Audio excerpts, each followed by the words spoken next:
Hi, and thanks for logging on to the Daily DVAR Halacha. And here's a brand new halacha for you. And it's for Monday, the 18th day of January. Here we go. Just a little veer off and a little halacha about waking up in the morning, which we haven't done in a while. And that is some of the following laws. First of all, when you wake up in the morning, your hands are impure.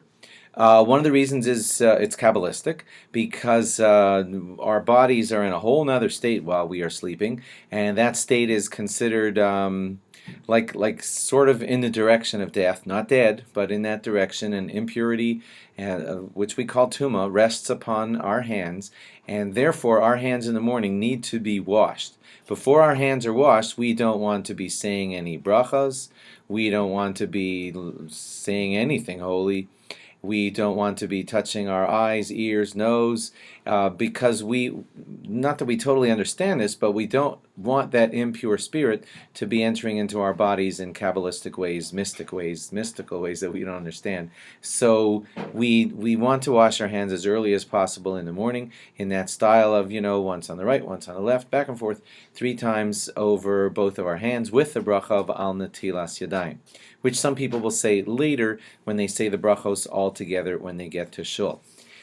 So no prayers, no other davenings or anythings are done, not even rubbing your eyes or anything if possible, until after your hands have been washed in the morning. Interestingly, Moda'ani can be recited right away even before you wash your hands, and that's because Moda'ani does not contain in it any mention of Torah or God's name. It says Moda'ani lefanecha, I thank or admit in front of you Melech Chai v'Kayam, but we're not actually saying God's name or anything like that, and we thank Him for returning our souls to us.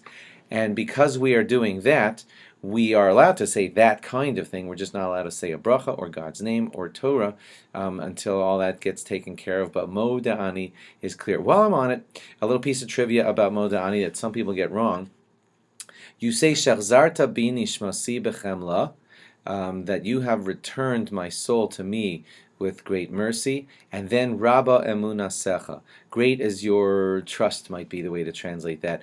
But a lot of people mistakenly say Shechzarta bi nishmasi bechemla Rabba, and that's not exactly what the meaning of what we're trying to say is.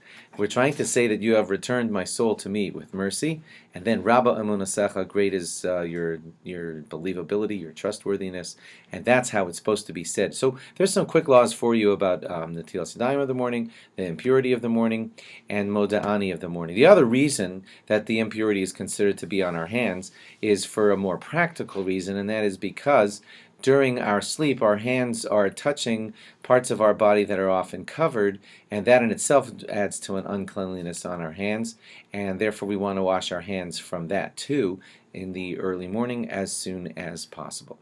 Thanks for logging on, and log on again tomorrow for more. Bye-bye.